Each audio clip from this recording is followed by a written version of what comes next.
किया सही किया, दोबारा ऐसे फिर पीटूंगा, और आपकी पुलिस लाचारी की तरह बैठी रहती है। उस गांव को तब जबकि पुलिस ने घेर रखा है और उसके बाद में नरेश मीणा आराम से आता है, ड्रोन से ऊपर से आपका निगरानी रखी जा रही है और अकेला आता आराम से, फिर उसके बाद में वो धमकाता। देखिए, पोलिंग के दिन जो घटना हुई निश्चित रूप से दुर्भाग्यपूर्ण है। प्रदेश में इस शांतिप्रिय प्रदेश की शांति भंग करने का जो प्रयास किया गया,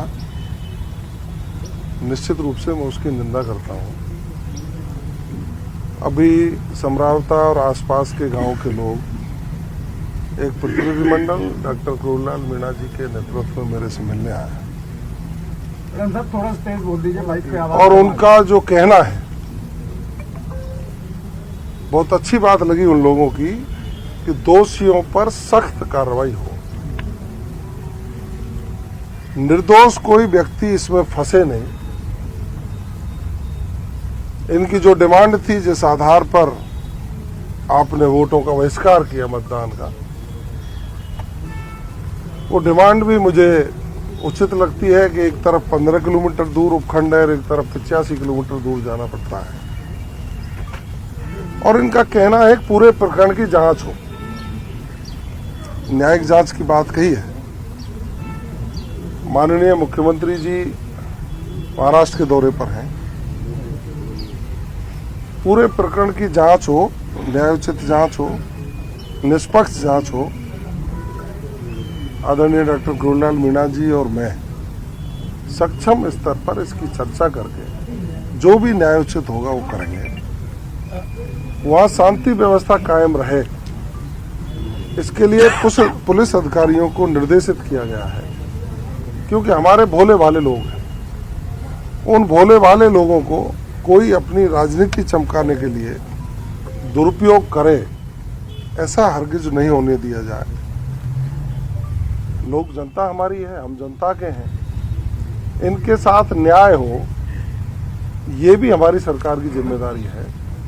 और आदरणीय मुख्यमंत्री जी का स्पष्ट जो मत है कि अपराधी को किसी भी कीमत पर बख्शा नहीं जाएगा, चाहे कोई कितना भी बड़ा व्यक्ति हो, और निर्दोष के खिलाफ कोई कार्रवाई नहीं हो, ये हम सुनिश्चित करेंगे। हमने संबंधित अधिकारियों को निर्देश दिए हैं कि इन दोनों तीनों चीजों पर गंभीरता से विचार करें और वहां शांति बनाए रखें। जो भी न्यायोचित होगा, सरकार निश्चित रूप से आम जन के साथ न्याय करेगी। आप ये तो मानेंगे आपका इंटेलिजेंस फेल्योर है, आप राज्य मंत्री हैं।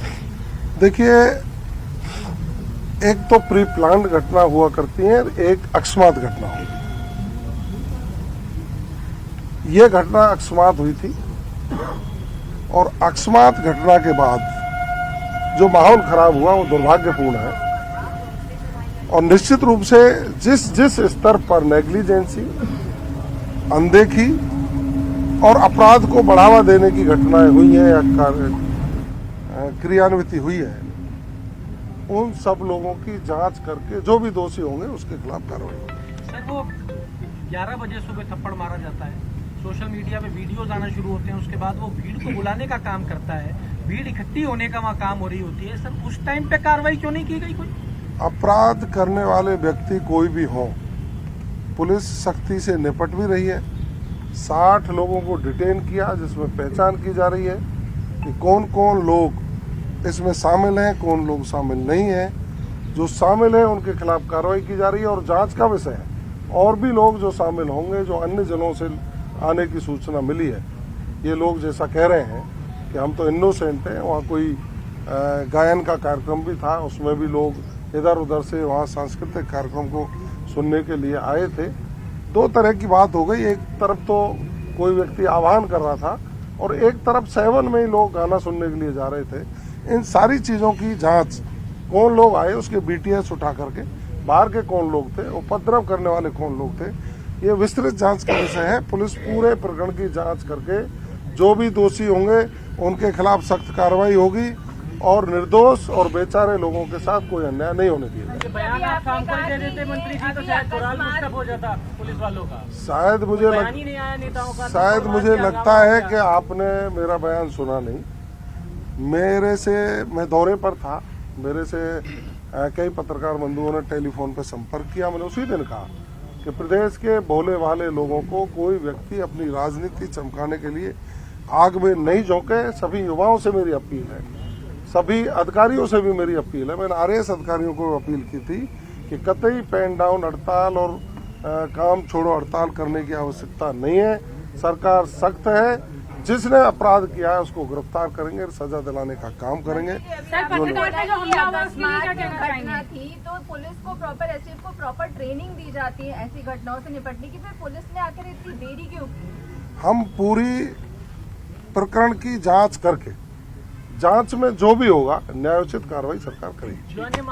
बहुत बहुत धन्यवाद। एक बात आखिरी सवाल, अरे मंत्री जी, वहाँ अपराध जैसा ग्रामीण कह रहे हैं, आप भी ग्रामीणों की बात भी कह रहे हैं, अपराध करने वाली पुलिस जांच भी पुलिस अधिकारी करेंगे, कैसे न्याय मिल पाएगा इनको? देखिए, अपन कैसे कहते हैं, प्रथम दृष्टया ये नहीं कह सकते कि अपराध करने वाली पुलिस है। जैसा ये कह रहे हैं, मैं नहीं कह रहा हूं अपनी। गाँव वाले जो कह रहे हैं ये घटना स्थल पर थे, मैं ये कह रहा हूँ कि पूरे प्रकरण की जांच होगी। जांच में जो भी दोषी होंगे, चाहे कोई भी हो, अपराध करने वाला व्यक्ति कोई भी हो, उसके खिलाफ कार्रवाई होगी। जांच कौन करेगा? सरकार तय करेगी। हम दोनों पत्रकारों का जो हमला हुआ उसके बारे में क्या कहना चाहेंगे? बहुत सारे पत्रकार नहीं है। देखिए, अभी माननीय करुणलाल मीणा जी और मैंने इन ग्रामीणों से चर्चा की है। ये न्यायिक जांच की मांग इन्होंने की है। सक्षम स्तर पर हम चर्चा करके सरकार निश्चित रूप से न्यायोचित कार्रवाई करेगी। जो आमजन के हित में होगा, निर्दोष लोगों के हित में होगा, वो सरकार निर्णय करके इसमें दूध का दूध पानी का पानी करे। सर, पत्रकारों की तरफ से एक मांग आई है, मैं पत्रकारों के लिए सुरक्षा कानून बनाया पत्रकारों के ऊपर जो हमला हुआ, डॉक्टर करुणलाल मीणा जी स्वयं मौजूद थे। इन्होंने अपनी गाड़ी से उनको बाहर निकालवा करके इलाज के लिए यही तो संवेदनशीलता है भारतीय जनता पार्टी के लोगों में, कि इन्होंने अपनी गाड़ी में बैठा करके उनको सवाई माधोपुर पहुंचाने की बात करी। वो हॉस्पिटल में आए तो रात को 11:30 बजे मैं और जोगाराम जी दोनों हॉस्पिटल गए, उनका उचित इलाज हो।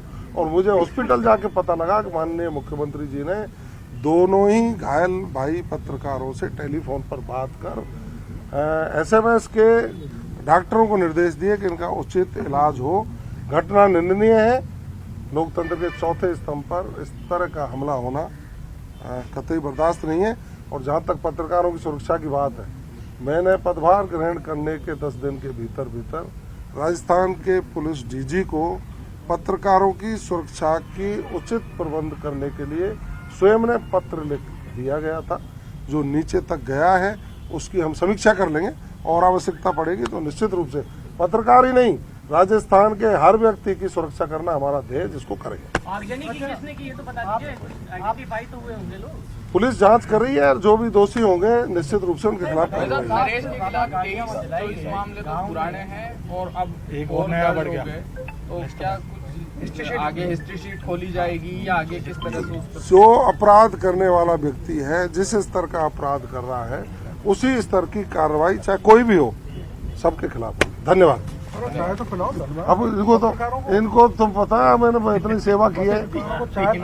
सुनो, नहीं आ रही है। सुनो, इनको अरे वो और ले वो ले। सुनो, इनको यहाँ रिकॉर्ड मत करो। चाय मिठाई, आप 1 घंटा लेट थे तो मैं इनकी सेवा में ही लग रहा था। गहलोत साहब गाड़ी दे रहे हैं अपन को, उसका खंडन करो। हाँ, वो ये बोले ना, पूछे ना। वो कह रहे हैं कि बीजेपी का ही हाथ था चुनाव लड़ाने में। षड्यंत्र बताया आपने पूछा ही नहीं मेरे से। हमने आपने प्रदेश अध्यक्ष और प्रभारी से पूछा, आपसे पूछ लेते हैं। अशोक गहलोत का कहना है कि सरकार पूरी तरह फेल्योर है। वहाँ जो घटनाक्रम हुआ वो घटनाक्रम है। 7 जो हुआ उसमें अगर समय रहते, जैसा कि इन्होंने भी कहा कि कार्रवाई कर ली जाती तो इतना बड़ा हादसा ही नहीं होता। तो ऐसे में सरकार पूरी तरह फेल्योर है। सर, नरेश मीणा इसमें ऐड कर रहा हूं मैं सवाल में, और एक सवाल ऐड कर रहा हूं। उन्होंने ये भी कहा है कि नरेश मीणा जब कांग्रेस ज्वाइन कर चुका था तो उसने निर्दलीय चुनाव क्यों लड़ा, ये जांच का विषय है, PCC से जांच कराएंगे। क्या भाजपा ने उसको समर्थन दिया या भाजपा का साथ देने के लिए उसने चुनाव लड़ा है? देखिए, माननीय अशोक गहलोत जी का बयान मैंने भी सोशल मीडिया पर भी देखा है, अखबार में भी देखा है। वो अपनी ही पार्टी को कटघरे में खड़ा कर रहे हैं। हमारा नाम तो पार्टी भारतीय जनता पार्टी का नाम तो पॉलिटिकल रूप से लिया है उन्होंने। उनका जो इशारा है वो उनकी अंदरूनी कांग्रेस के नेताओं के ऊपर है और वो पीसी से जांच अपने कांग्रेस के नेताओं की कराएंगे। निश्चित रूप से करानी भी चाहिए कि ऐसे उपद्रवी व्यक्ति को आपने कांग्रेस ज्वाइन करा करके इस प्रदेश की अशांति की ओर बढ़ाने का जो प्रोत्साहन उसको दिया, उसकी भी आप जांच कराएं। और क्यों चुनाव लड़ा, कैसे चुनाव लड़ा, ये तो आपका ही आंतरिक मामला है कांग्रेस का। अशोक गहलोत जी इस बयान को भी हताशा में, क्योंकि साथों के साथ सीट हार भी रहे और सरकार सुशासन की ओर बढ़ रही है, तो कोई एक घटना जो हमारे प्रदेश को अशांत करने के लिए सडनली घटी, उसको लेकर अपनी पार्टी के नेताओं पर वो प्रहार करें, वो करें। क्या नरेश मीणा आने वाले टाइम में बीजेपी ज्वाइन कर सकते हैं? ये तो आप स्वयं बताओ, आप स्वयं ही बता दो। आप मैं एक छोटी सी बात कहना चाहूंगा। मेरे भाई को चंदा मिला है, मेरे भाई को चुनाव में चंदा मिला है, मिलता है 35 लाख, हमको दिया नहीं, उसमें 5 लाख बच गए। तो जो पत्रकार जी का कैमरा वगैरह जो ऐसा नुकसान हुआ है उसकी भरपाई मैं खुद करूँ। बहुत बढ़िया सर, बहुत बढ़िया। दो सवा तो में आ जाएगा, फिर हमने बाकी पैसे और भी छुड़वा लो भाई। पार्टी सार्टी हो जाएगी। एक ही टूटा है मेरा आगे एक ही टूटा है। बजट की बात हो गई अब तो। 5 लाख के बजट की बात करी है आपने। बाकी का खाना अरे 2.5 लाख में कैमरा आ जाएगा और 2.5 लाख के कपड़े, 2.5 लाख के कपड़े भाभी गोलमा जी को खरीद के देंगे शादी के साल में। 5 लाख में तो बजट पास हुआ है, वो बजट तो अलग है। ये आपकी जो शादी की सालगिरह होगी उस पर दे देंगे। मेरी 64वीं सालगिरह शादी की होगी, तब सबको बुला के पूर्णिमा के साथ भोजन कराएंगे। 64वीं ठीक है, धन्यवाद। अभी 63 है। एडवांस में निमंत्रण दे दिया आपने को। ले दे के वैसे सरकार ने तो कुछ मुआवजा दिया नहीं पत्रकारों को, आपने अपने फंड से ही दिया। मुआवजे वाली बात नहीं, लेकिन वो तो ये मानवीयता है। नाम किरोड़ी लाल है मेरा, इसलिए दे दूंगा। हजारी लाल नहीं हूँ। आप सब लोग यहाँ पधारे और समय समय पर आते रहते, उसके लिए धन्यवाद। कुछ तो मैं ही लेके आता रहता हूँ।